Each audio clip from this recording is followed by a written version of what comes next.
So we are waiting for Michael, at least, to join as well. Michael, my co-chair.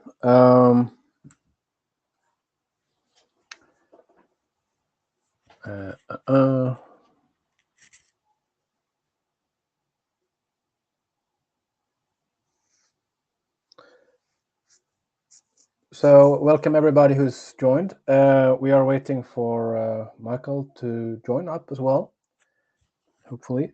I haven't heard from him since yesterday.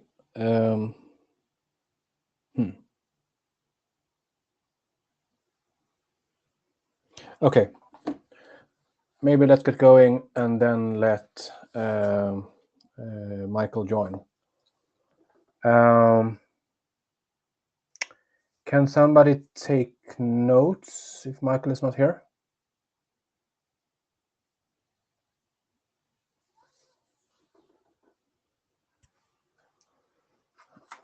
I'm a single-threaded person, so I can only either talk or take notes.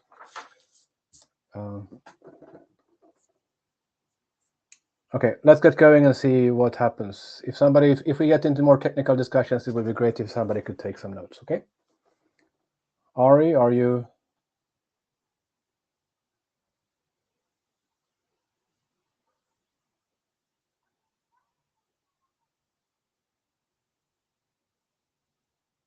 Anyone? Can anyone hear me now? Yeah, I can try and take some notes for but I'm also presenting for a bit, so I won't be able to. Yeah, it would be great if somebody who's not presenting who could take some notes. I mean, we can sort them out afterwards and complete them. But oh well, let's get going. So welcome to the second interim of the ASDF working group.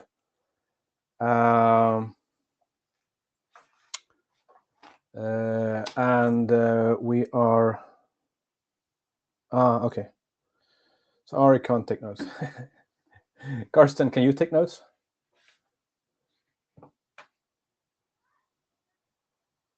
It would be lovely if you could.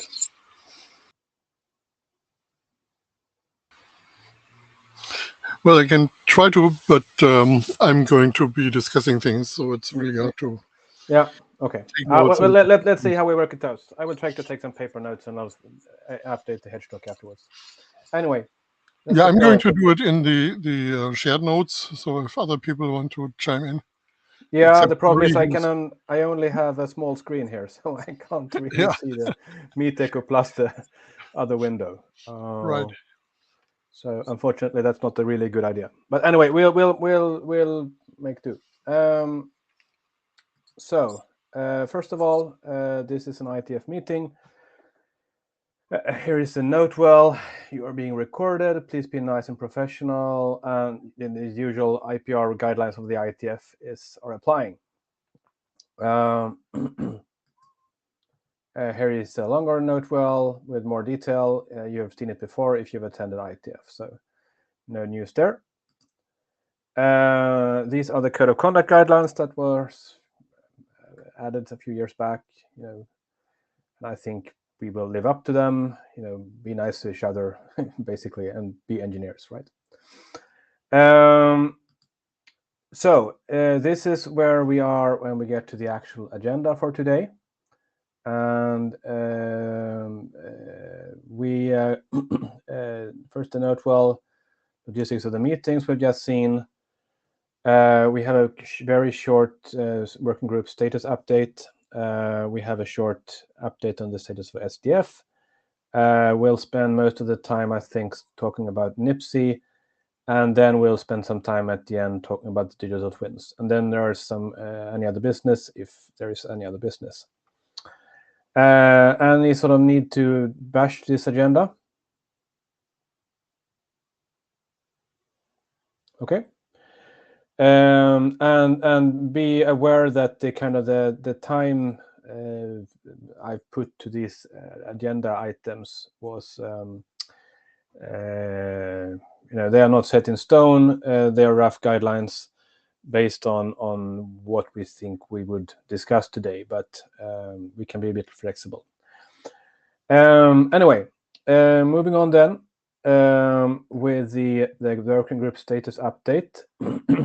We were chartered in the first charter in October 2020 with Michael and myself as chairs. We've had our first RSC is currently, or our first work is currently submitted to the ISG for publication. That's a great progress. We have also, since last time, have a new charter.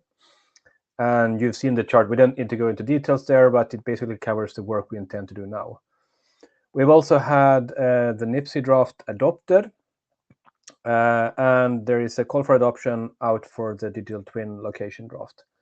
And if you haven't already, please review that draft and offer sort of review support on the list so we can get that adopted as well. Meeting-wise, we are not meeting in Vancouver in a few weeks' time due to people unavailability, unfortunately. But we have 2 interims planned already for September and October. And there's also, we don't need to discuss it right now, but we need to, we could potentially meet in Dublin, where hopefully we have more of the core people attending.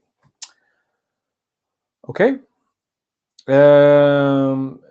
With that, we move on to the next step, which is an update on SDF. Karsten, and I will try to take some notes here. Right.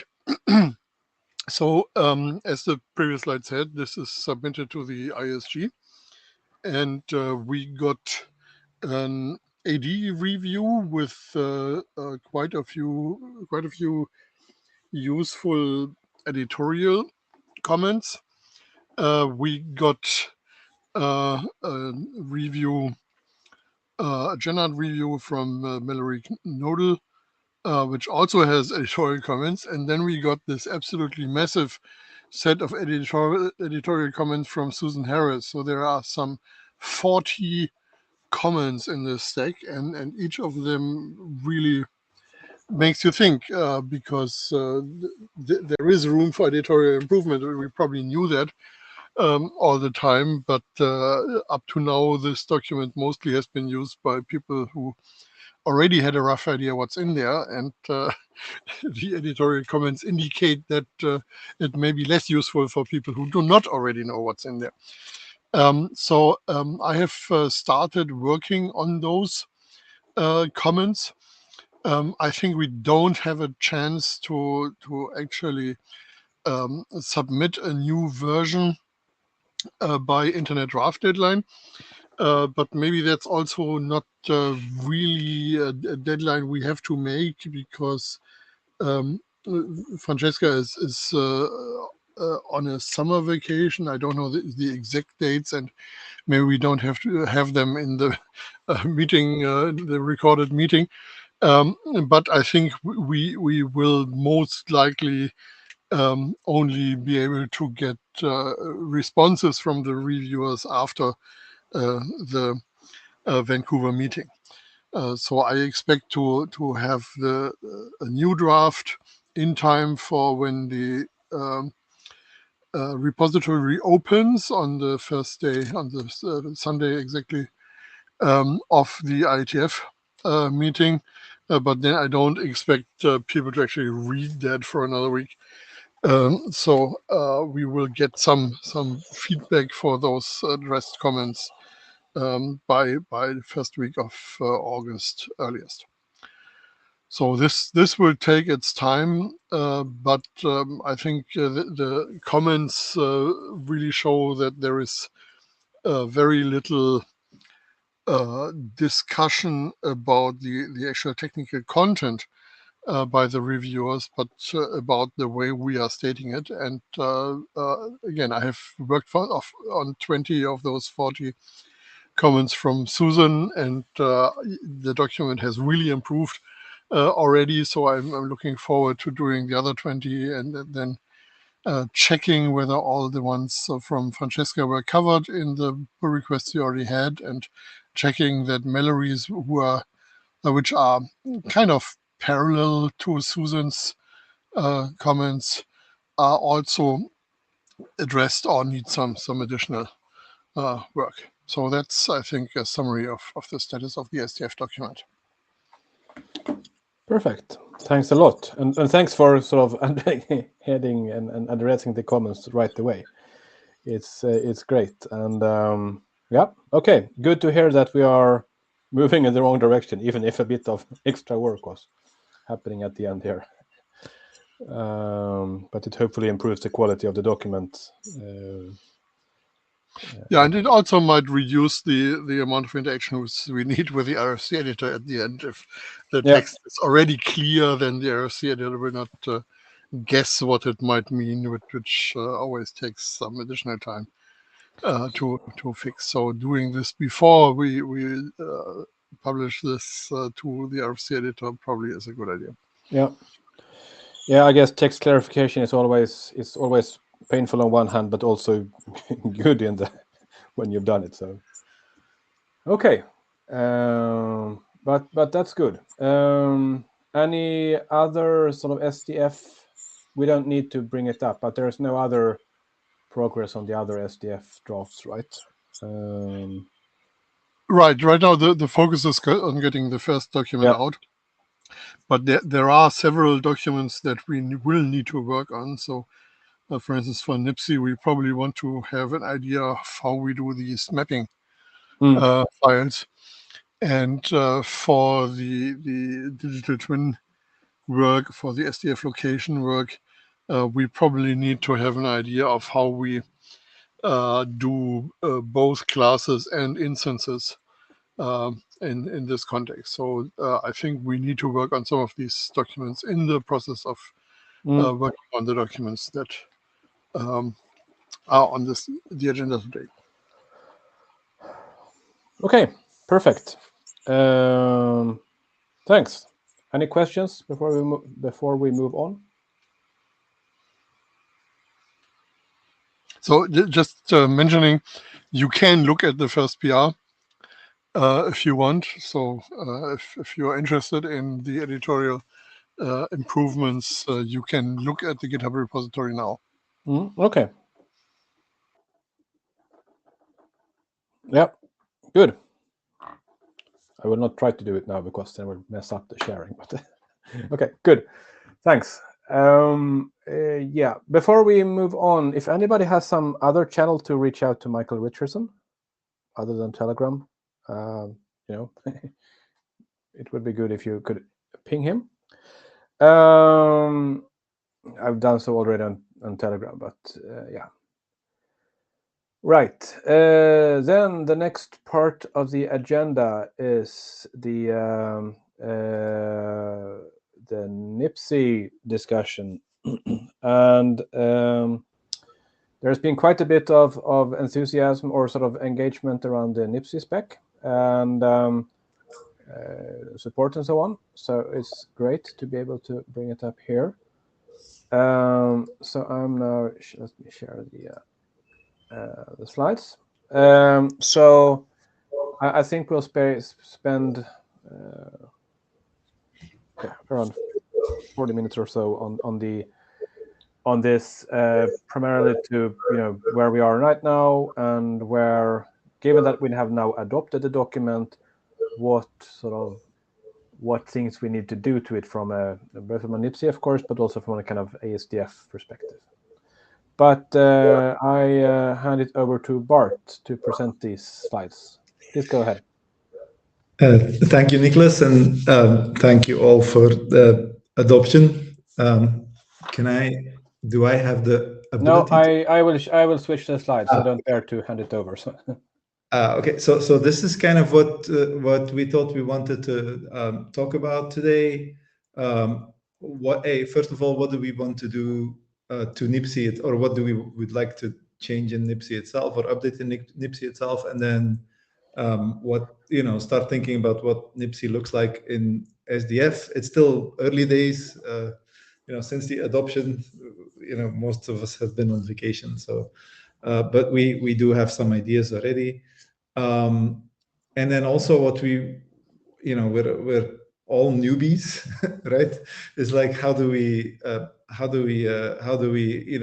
one of the questions we have is how do we organize is the best way to use kind of the mailing lists to collaborate, or do we organize meetings with a smaller group that is interested in contributing? So that's kind of, those are the questions from that perspective. So from NIPSI itself, we have some ideas around improving the draft for readability. So this is kind of something that we want to do. Maybe we can go. Can we still go to the previous? Sorry, Nicholas. Yeah. Which one do you want? Yeah, I'll tell you when to move. Yeah. So then there's some. This page 2. Sorry. Yeah. So I think these are things that we could do. That the authors can do by themselves. Then some discussions and feedback from the ASDF working group, the mailing list, and some other things that we want to ask the team. We think we should do some adaptations to the nomenclature that we use and the API structures, so it's closer to what it's closer to SDF. Then obviously we want to talk about what NIPSI looks like inside SDF, and as I said, very much early days this. Okay, now we can go to the next slide, Nicholas. Yeah. Thank you. Okay, improve the draft readability. So what we, as I said, this was kind of our first time, and as we built it, in retrospect, we kind of realized, we could probably improve the readability a little bit. So now we have kind of a schema definition with kind of tables in each API call, and we reference API calls that use the same schema. We will reference a previously defined API call. We think we want to include a schema section up front and then reference that section. And we were thinking, instead of using kind of tables with attributes, just using JSON examples would make it more readable as well. But we kind of see the tables everywhere in IETF draft, so we're not sure if that's okay. But we kind of thought, okay, we'll move the schema out and reference it, and then use JSON examples everywhere. So that's kind of a relatively big change from an organizational perspective we want to make. And then our draft is about 35 pages, but with the Open API model, it's like 100 pages. So we were wondering if it's okay to reference or to put in a link to a model. I see, like in SDF, for example, there's also the model, or the SDF model itself is also included. So I'm not sure if that's okay, or if it's okay to keep the model included in an appendix, or if it should just be referenced. I don't know if there's any feedback on that.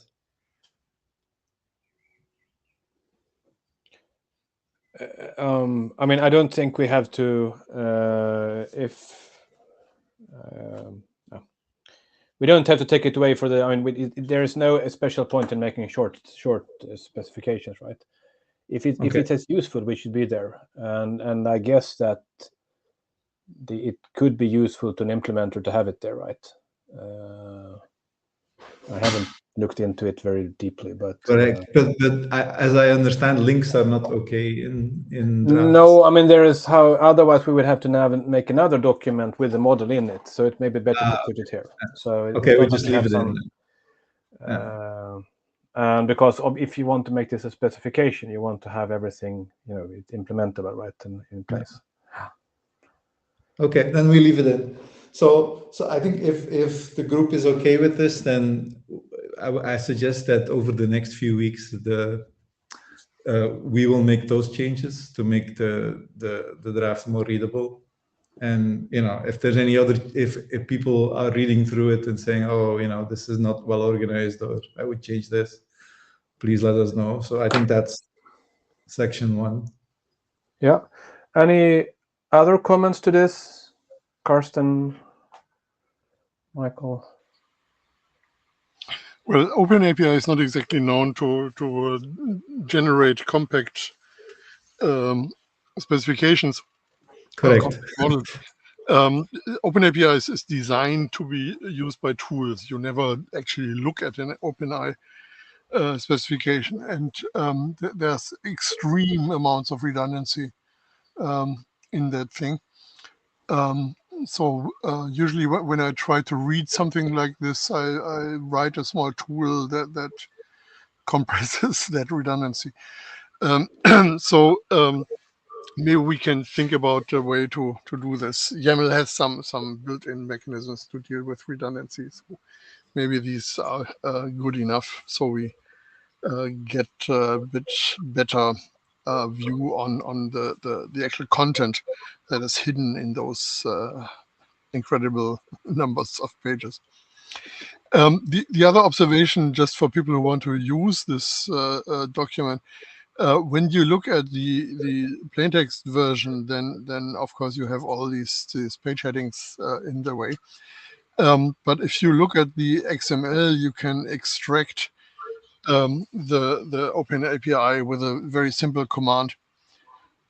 So you can get the actual file that is hidden here in the document using that command and can work on that. So I would recommend that we put a few words on how to do this in the document, like we have done in other documents that have had models in them. Okay. Do you have an example of such a document that has a model in it? Like that we Yeah, can RFC 1952 would be one example, but maybe I can dig out a few more examples so you can choose for how to exactly do this. Okay, thank you, Karsten. Right. Any other comments?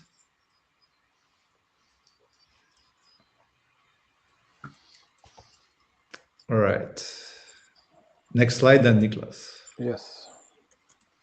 Then some of the discussion, and we'll start with what Wouter and Karsten brought up was basically the pub/sub API format, which is currently protobuf. And I think there was a proposal to use JSON plus CBOR. Now, I'll start with why we selected protobuf, right? And I think we have there were two reasons. I think one reason from a standards perspective, and another reason more from a practicality perspective. I think we picked protobuf because the data is binary, protobuf is binary, and also, as I think Karsten pointed out, like protobuf is used quite a bit between systems that are affiliated, right? So hence we, when we implemented this, we used protobuf internally, and obviously if you're dealing with a very large amount of data, then if you have to do re-encoding, it obviously is performance impacting. The latter is not a good reason, kind of from a standards perspective. So I definitely see your point from a JSON plus CBOR perspective that's more internet friendly. So I'm not opposed to adopting that. I think from an implementation, it may be interesting to have both. Because obviously protobuf may be better from a performance perspective. Well, the real issue about protobuf is that you need to do the version control on both sides, and that's inherently problematic. You don't have the problem with JSON and or CBOR. Mm-hmm. Yeah, so the practical problem is that you need to ship new software to both sides of the communication each time this protobuf file changes.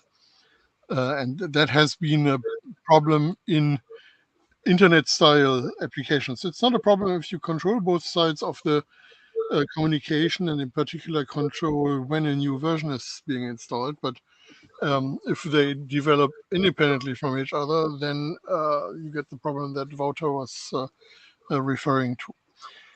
The reason I raised my hand here actually was that we don't have to nail this down exactly now. So I think we can do a little bit more work on the architecture and understand how we want to handle the various communication relationships before we return to the question how we actually represent the information on the wire. So I think the discussion, it's useful to keep in mind that we will have a discussion on this, but I'm not sure that we actually have to decide today. All right. So what do you think are the next steps here? I think, I mean, we can certainly prototype this. But as you said, if we change the API structure quite a bit, it may be interesting to focus on that first.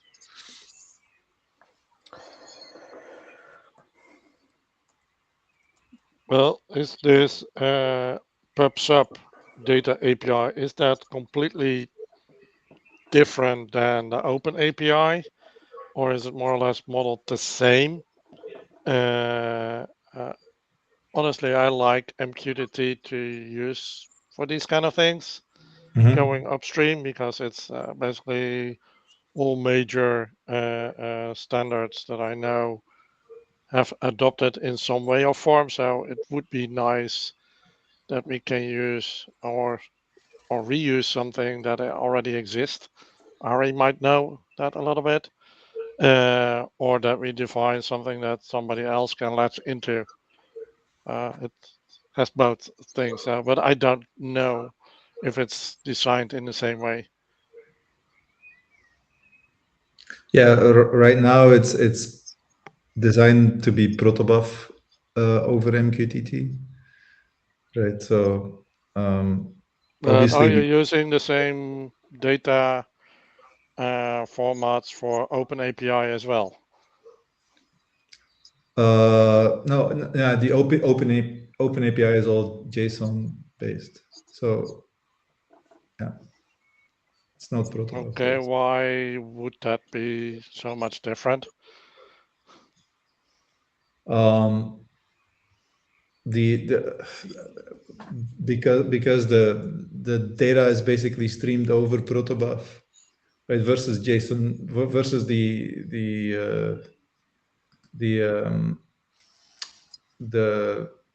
RESTful interface. You know, I mean, the schema for that is typically JSON, right? Plus, for onboarding we use Skim, which is also already JSON based. So we continue to use JSON. But MQTT 5 also has a client-server approach, so you could use exactly the same. I'm sorry, Wouter, I didn't get it. MQTT 5 has also a client-server approach like OpenAPI, so you could use exactly the same. You mean a request response interface? Yeah. No, I mean, because we started from Skim, which was basically a RESTful interface. So we also built Nipsey in the same way, and then as we needed a streaming interface, we leveraged MQTT for that.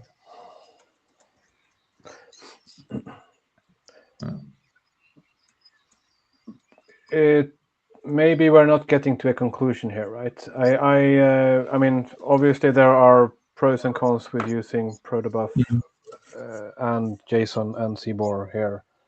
But if we can maybe, as Karsten suggested, wait with that decision, punt it a bit into the future. Okay.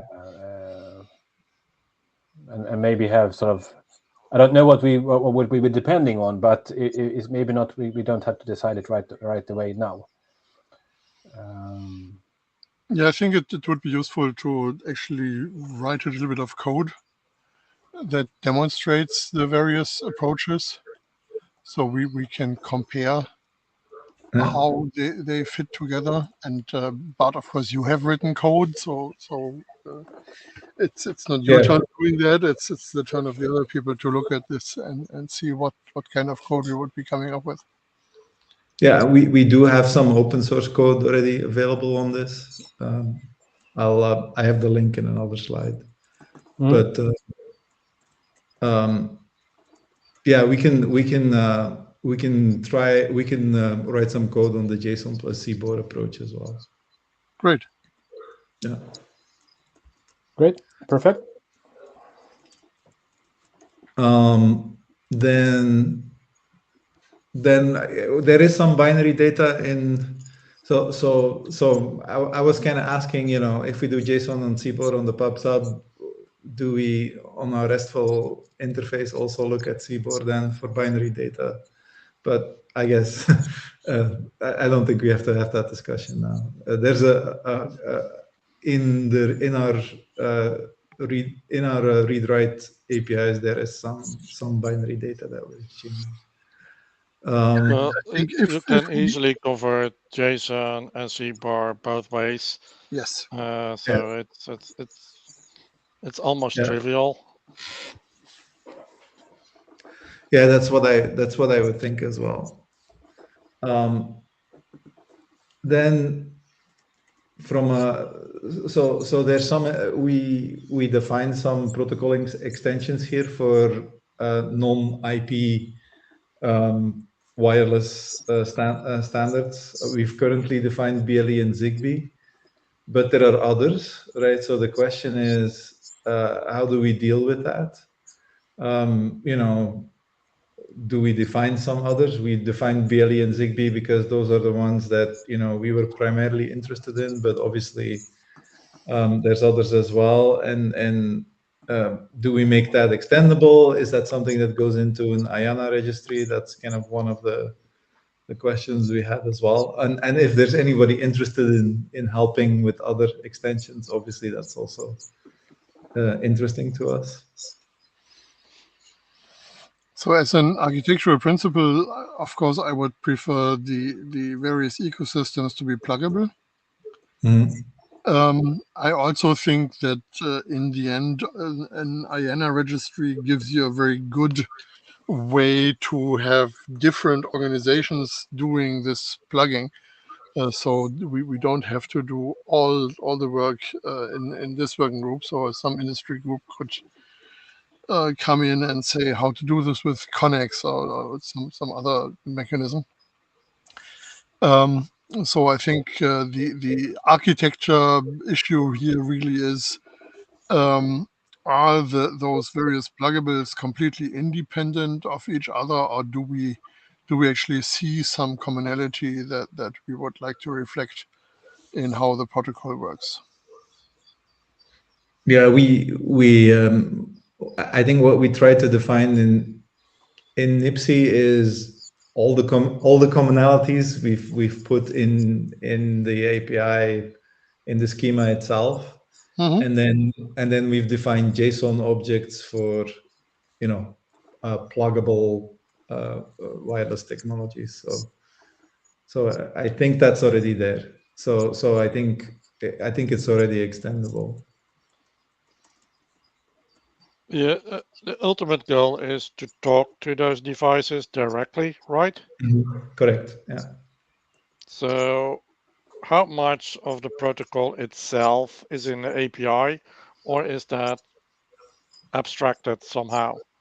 So how much do you need to know for BLE to use this from IP versus using the same thing from ZigBee? Yeah. So this is you basically do operations on attributes, right? So we define an attribute in the API, and then the attribute is linked to a protocol extension, which defines the attribute in that protocol. right? So all the operations happen on attributes, and the attribute is either something you can read write or something that you can stream, for example. But then there's an extension that kind of defines what that attribute looks like in BLE. So you do all the operations on an attribute, and then as defined in the API, and then the extension is the actual thing that you operate on. So you have a common set of attributes between BLE and ZigBee, or are they all disjunct? Yeah, no, it's a you name the attribute, right? So it's an attribute, and then you can do operations on those attributes that are common, right? And then the attribute is defined by an extension. So the attributes are not common across technologies, so to speak. No, there is a definition of in the schema. There's an attribute, right? And then you register an attribute to be, this BLE extension. So actually, so you'll say, for example, attribute temperature is BLE service characteristic. Service and characteristic this, right? Or ZigBee, this ZigBee attribute, right? So, and then you do your operations on temperature. Okay, so you do have a set of common. There is an attribute, common attribute temperature, that then maps to both BLE and ZigBee. Yeah. Okay, but using different underlying extensions. Okay. Yeah. So the proxy on BLE and ZigBee should really know their own network and what's there, and represent that on attribute level, which basically is, could be an ASDF object, right? Yeah. And when we get to that section, I think the attribute maps very well to an SDF property, right?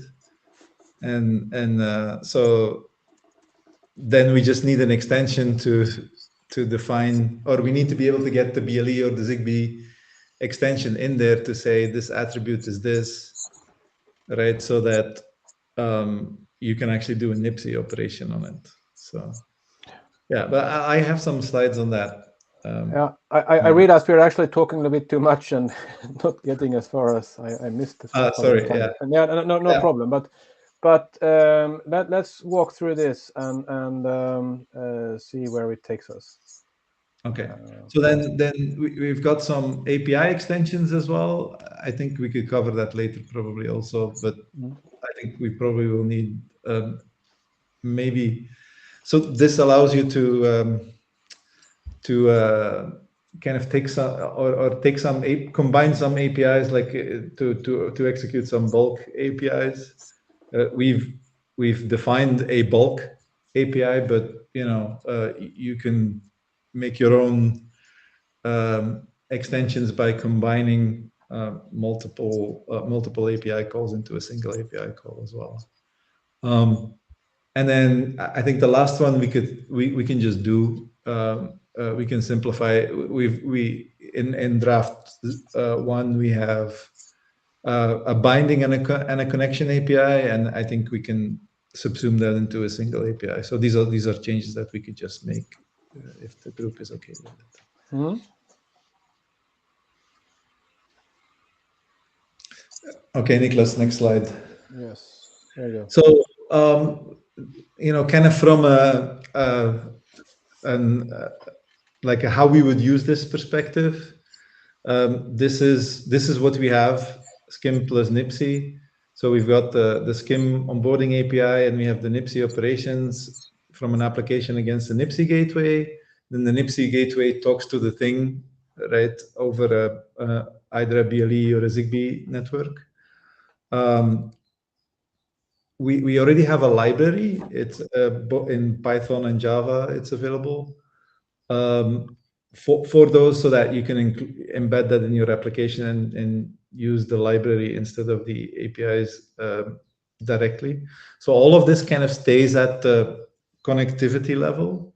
So if we think of next slide, maybe, Nicholas, how we would kind of integrate SDF, we're kind of thinking, okay, there's another library that sits on top of that understands SDF, and that, you know, kind of maps into the Skim plus NIPSI library and can basically take an SDF model, right? And then based on the SDF definition, the extensions that we put in that SDF definition, it can call Skim and NIPSI APIs. So the delineation there is that Skim and NIPSI are all about connectivity, so they don't understand the application context. So they don't understand that what the function of the thing is. They just understand, you know, the connectivity it has, and then SDF has the application context.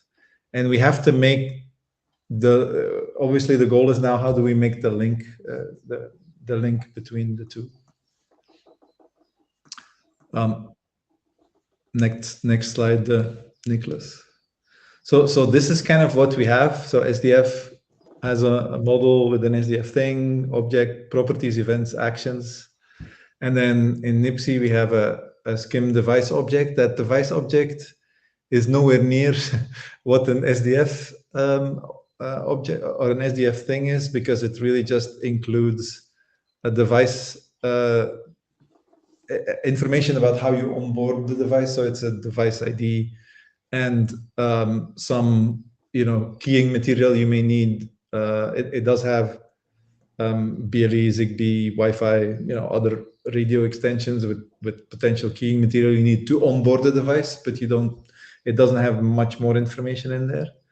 And then there's NIPSI operations, there's registrations, attributes, pub subtopics, and files if you want to send the file to a device. File is basically, you know, a different version of an attribute. These registrations are obviously very similar to, you know, you register a property of a device, so it's very similar to an SDF property. And the operations are obviously very similar to, or are, you know, SDF actions. And then, you know, obviously the pub sub topics are very similar to SDF events. So next slide. Next slide, Nicholas. If we kind of look at how we would map this, then, you know, our SDF properties could be attributes, subscriptions, broadcasts, or files or connections. So a device can have a connection. It can have several, you know, attributes, you know, or properties like temperature, for example. So that all these attributes, subscriptions, broadcast files, connections, they map very well into SDF properties. On the Skim side, you know, the attributes that a device have also map into properties. The actions are mainly are pretty much from a NIPSI perspective, a get, put, a post, delete on a property, right? And then from an event perspective, currently we've defined the pub sub interface has currently defined 3 events: connection, broadcast, and subscription. So it kind of fits under if you look at layer number 3 here, the properties, the event, and the actions, I think all the NIPSI operations kind of fit well under those. So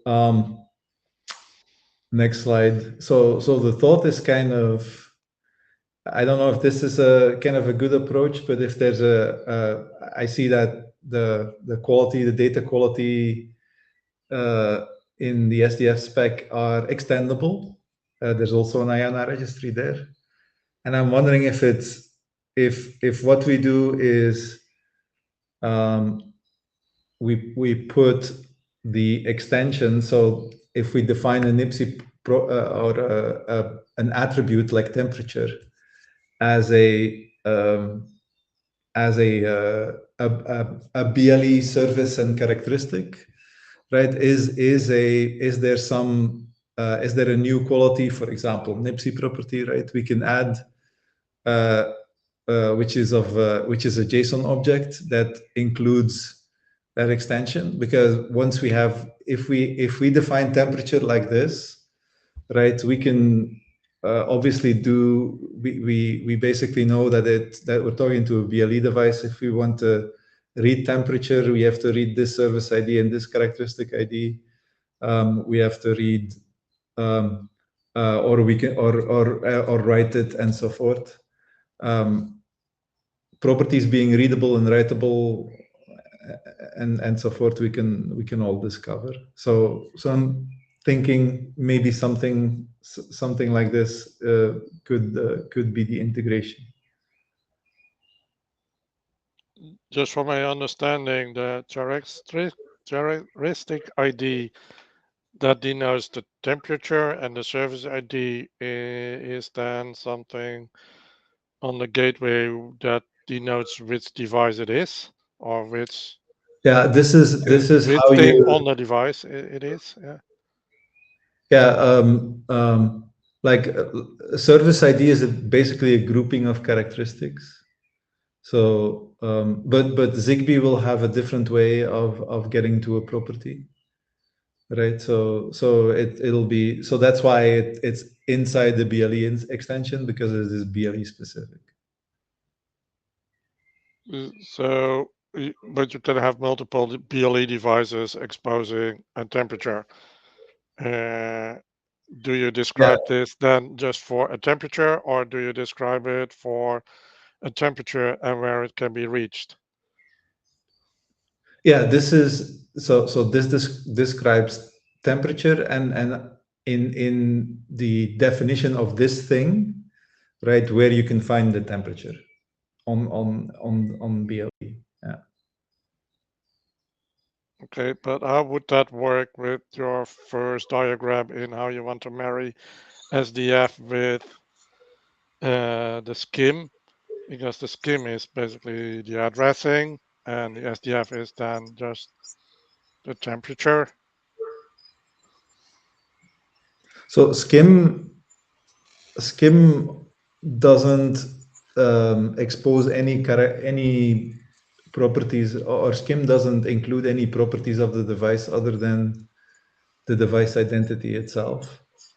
So SDF is much more descriptive from that perspective, and Skim doesn't describe a device, a thing, right? It basically gives information about a specific device. Yes, so just looking at the architecture, would it be possible to add something to Skim to carry an SDF quality of an SDF device description?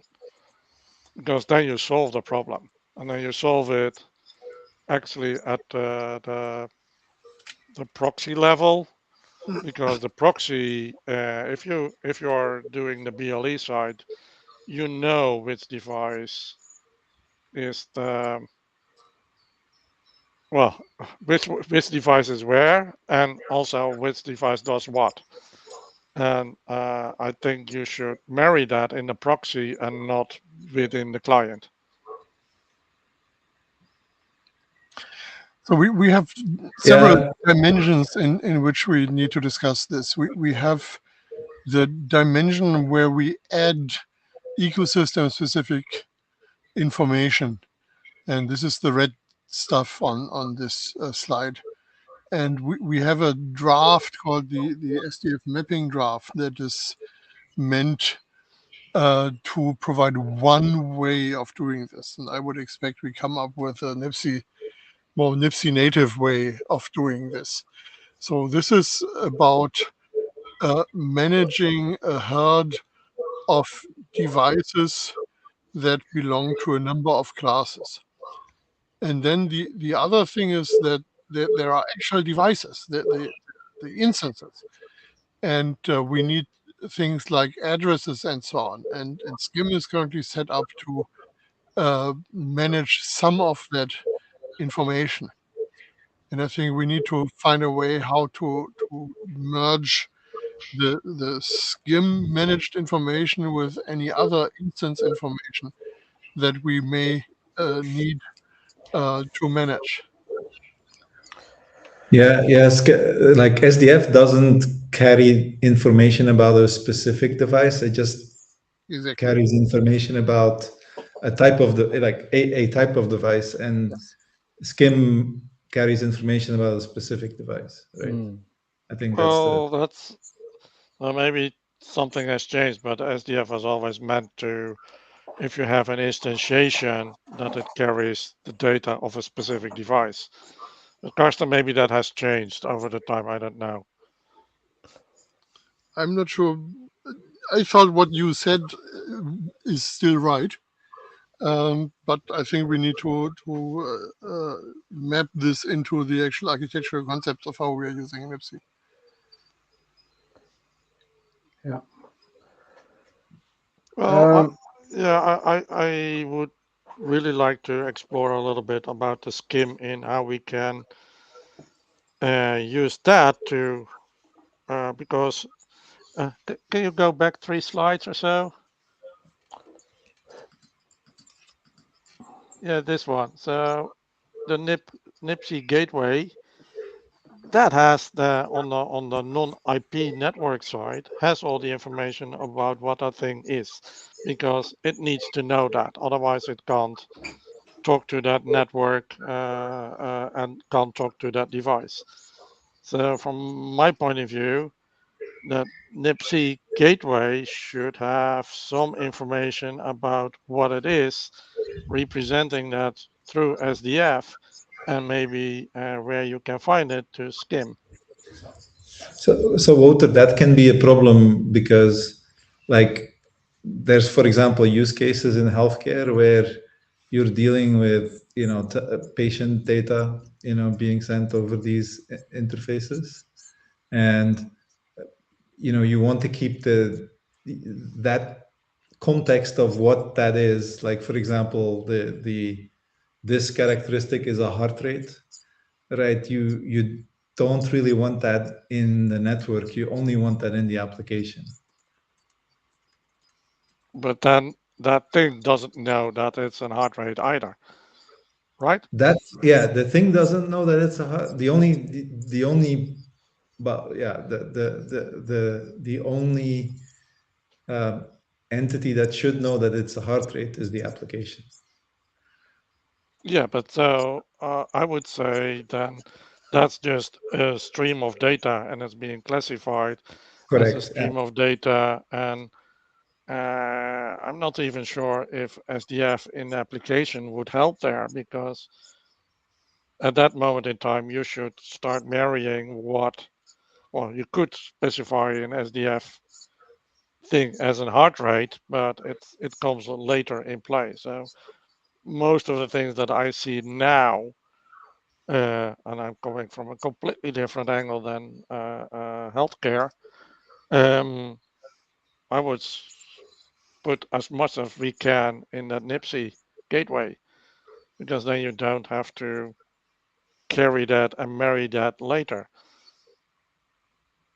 So I think marrying it up to some SCIM identifier of what it is, basically that means that there is an additional relationship in what a thing exposes to NIPSI, what that SCIM identifier means, that you can marry it up.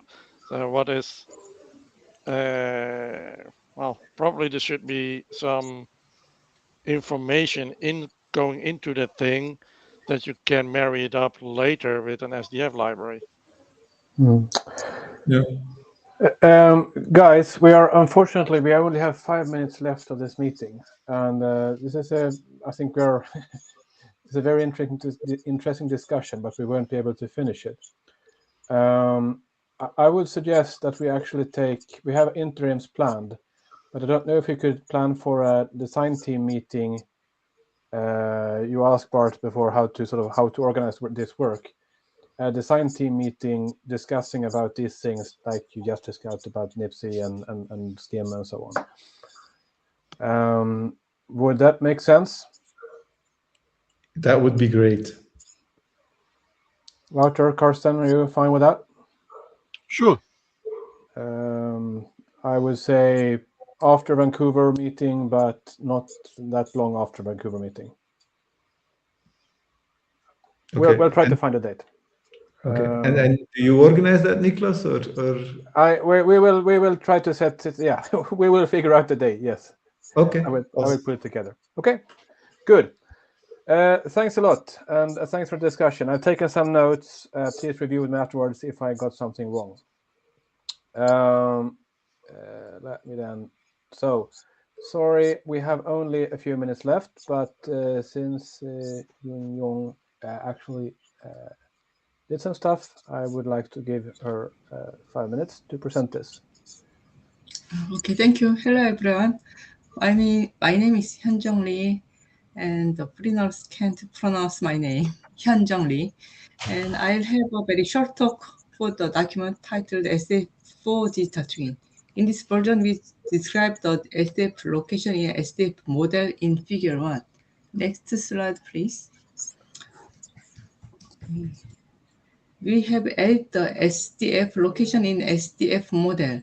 The SDF location is described using GPS coordinates or postal address for physical locations, which enable extensive reuse and interoperability, and also described by strings or integers for relative locations. Next slide, please. Yes, we have added the SDF location in SDF model as shown in Figure 1 with the boat model where there is a heater in the boat. As shown in the Figure 1, we propose to add SDF location to SDF model at the level of SDF property, SDF action, and SDF event. Then SDF location can describe the location of SDF thing and SDF object. Next slide, please. This slide can be skipped because it was already presented last meeting. And the next, yes, conclusions. In this version, we propose to add SDF location to SDF model at the level of SDF property, action, and event.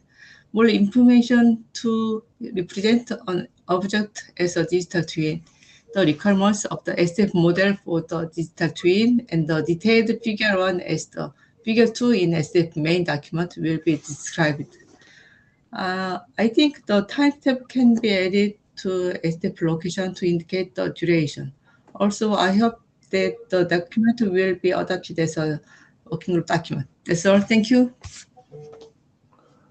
Okay, thank you for that very quick presentation, and again, sorry for squeezing you on time.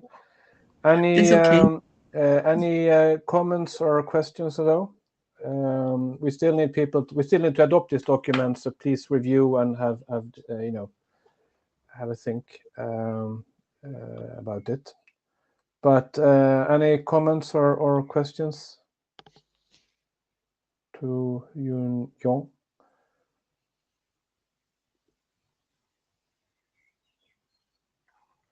Okay, so if you have any sort of additional thoughts about this, let's take it to the list, and we will decide how to move forward with this if we need some, how it's best integrated into the sort of the overall SDF framework.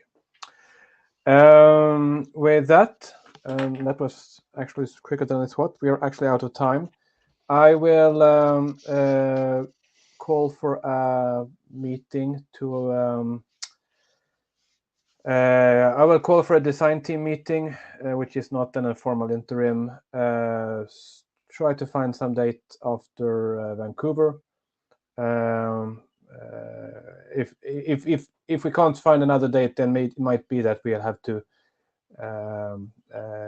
wait until the next interim, but then we take it at the next interim in September, given that we now have vacations and summer and so on in various areas. Okay, any final comments, questions by anybody?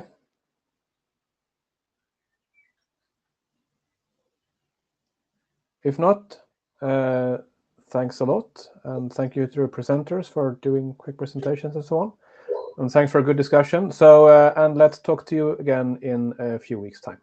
Take care. Cheers. Thank you, Niklas. Bye-bye. Bye.